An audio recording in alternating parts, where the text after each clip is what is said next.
make a quality craft material at home, you need tools that you will use to make the product.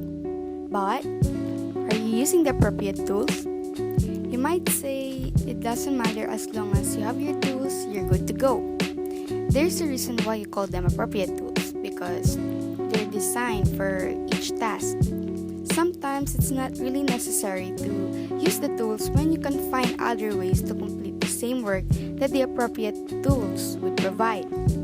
Although using the appropriate tools is often the simplest and most effective method to produce the product, using alternative tools might achieve a different method which might become hard and will affect the result of the product.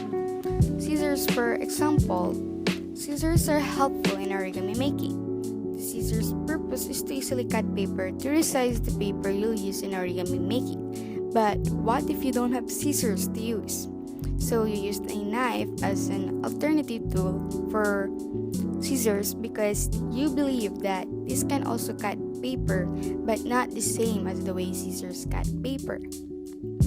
The moment you tried cutting the paper by slicing using the knife, you realized that it wasn't easy because you can't get a clean or aligned cutting of the paper. And that paper is your only last paper to use for origami making.